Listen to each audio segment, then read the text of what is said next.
Okay, members and friends, so if people want to know how I do this stuff, you know, a lot of scribbling. This is what I've been uploading for the last couple of days. And, you know, you go with the system as you go with the system, right? And so anyway, I'm on to the last, number 24 here with the, you know, BC Parliament House 13, right? And then, you know, we'll go into an easy like Sunday morning. So I'm going to try and get this loaded up, you know, get it on the server. After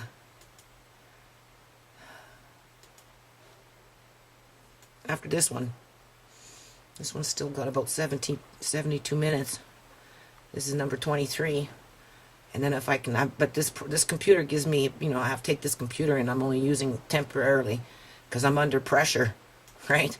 Under pressure because my page is being wiped out. So I thought this was kind of neat. I don't know. Let's see if we can hear this.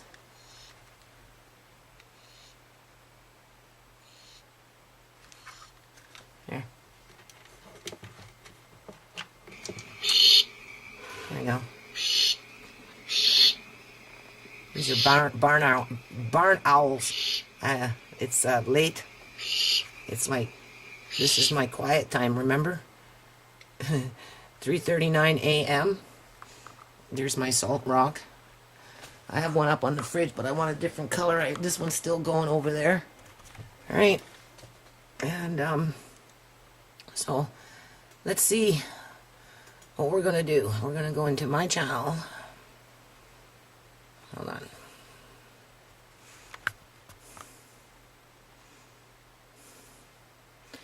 It's because I'm uploading.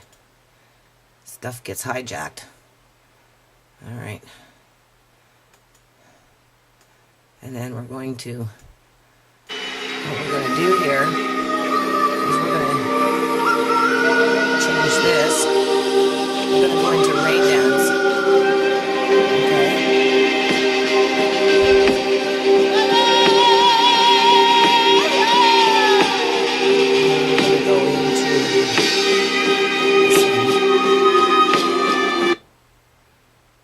Okay. Just let it start. I moved my subscriptions up, and the ones I'm subscribing, I'm not clicking on anything right now because I'm doing all this. I don't use Gmail I don't go into Gmail very often. When it was speculated that you know, we were going to lose our channel pages if we didn't have a Gmail, right?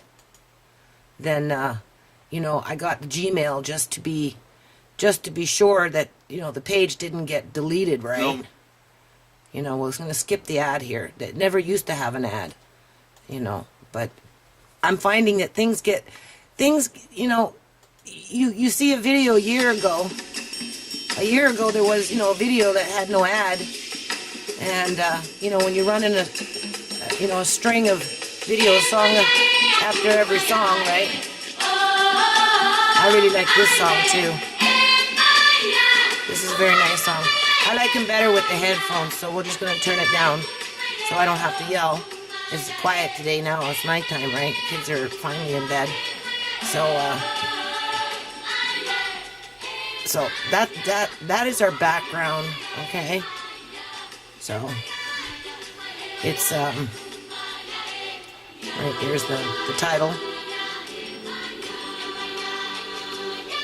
Okay, I'm not the author, alright? Okay, so I'm gonna bring this back a bit. Let's get this figured out here. Okay, now we're gonna go into this, and we're gonna get into this, and then we're gonna go back to my channel. Okay, this is the way I work. You know, I try to multitask with this stuff, try and get as much done as I can. And there's only so much time you can spend into it, right? This one we're going to turn off. All right, and then we're going to go into here because I just got to sort by date. And then we should get some new stuff up in here. Now this, I would think, would be getting wiped out. You know, the new pages don't have this. Okay. And this is something I started, you know, once I realized it was accessible. And, you know, it was very genuine in, you know, what I was doing.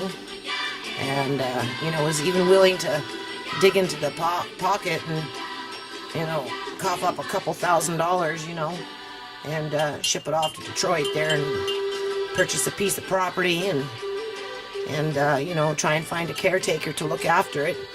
And then, you know, community group could, you know, use it to their advantage, whether, you know, it was to house people that needed housing and, you know, recovery house maybe, or, you know, depending on what the property was, it could have been a garden of some sort, or, you know, at one point I thought it would be, you know, for me, you know, the person I was networking at the time, and, you know, shooting the shit with some ideas, you know, I always thought that, I can bring this closer, and if you want, you can read it while you listen to me, right? You might have to blow up your own frame and, you know, freeze the channel for a second, right? And you can take the time to read it. So anyway, you know, I know that there's a very, you know, large population of homeless people in the Detroit area, the ones that, you know, aren't locked up in jail. You know, Michigan has gone through a lot of issues. From my understanding, you know, it was a very democratic state, and you know, it obviously was one of the major manufacturing hubs of the United States. And you know, over the course of years, with the Industrial Revolution taking a turn towards the technical, you know, paradigm shift, right? A lot of the manufacturing companies either, you know, just folded up and didn't manufacture anything anymore, or, you know, a lot of the jobs and you know, the factory itself moved to, you know, overseas because of blah blah blah, and you know, people didn't need to manufacture license plates because the prison industrial complex exploded, and so, you know, it was chipped away, and you know, people started to leave the state in terms of who had money. And so now, you know, my connection with I gotta keep track of this time, right? Okay, so we'll move this up. Okay, I know it doesn't take you that long to read, right? Sorry. My connection with Detroit, Michigan, is actually in the heart of Lansing, where Malcolm X, you know, kind of came from, up and around those parts, and via through his sister Yvonne Little, right? And you know, that started back in 2003 when I moved into my shanty shack, because actually, no, that's not true. It started before then. 2001, I think that's when we had our first event in honor of Malcolm X. And yes, because I rented a hall in U.S. Minister, and, you know, I don't know what I was thinking, but, you know, I had food for days, and she sent me some posters and some magnets and, you know, some stamps, and she sent me quite a few little things in the mail for this event. And, you know, but that was the initial 2001, right after Gordon Campbell kind of came in, or was coming in. It was around the same time, like, and so anyway, that's my connection. It goes, you know, right to the root, right? And so, you know, even she herself, when she was alive, told me that, you know, there was gentrification going on, not only in neighborhoods, but in the state itself. And, you know, being that she lived up in the Lansing area, which is, you know, kind of like an offshoot where it's deemed desirable, you know, she felt pressure in terms of, I'm trying to, you know, relay this in the proper manner, right? As the way it unfolded, right? But she felt pressure herself as a black woman, right? To that the economics around the politics of that state was slowly but surely pushing out, you know, a certain class of individuals that were property owners, but didn't necessarily fit the protocol of what they wanted for that area, okay? And I mean, in her words, it was, you know, just discrimination, you know, institutional racism, just the whole 9 yards of what, you know, the United States has been struggling with for, you know, 400 years, right, if not longer. So, you know, I sympathize with her, and, you know, we developed a friendship, and we were friends right up until she died. And it was heartbreaking for me when she died, because, you know, being that she was Malcolm X's sister, she obviously supported everything that I did, you know, 200% plus more, right? Because, you know, she believed in her brother. And if it wouldn't have been for her, you know, mentoring me and, you know, telling me how she felt about certain things and expressing things and whatnot, right? I don't know if I would have, I mean, I don't know what would have happened. I don't know, but sometimes things is fate. So for me, it was fate, right? Because it's, you know, when I planned for the initial event, it wasn't like I was thinking of Malcolm X, although my son, prior to that, a couple years, you know, in elementary school, wanted to do something. I don't know, it was around that time. Maybe he'd seen the movie or something, I don't know. And he, you know, and his teacher wouldn't let him do that. And he was 12 years old.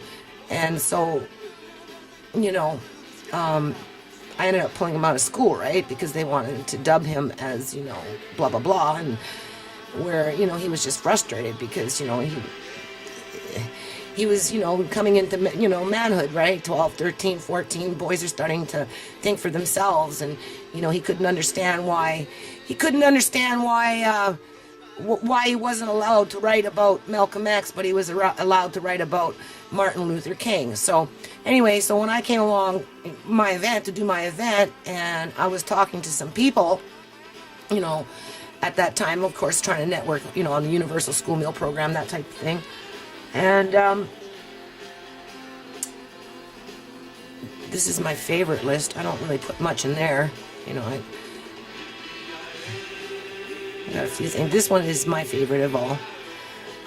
So anyway, I already forgot what I was talking about. So, where are we on it? Okay, we're going to stop this and come back.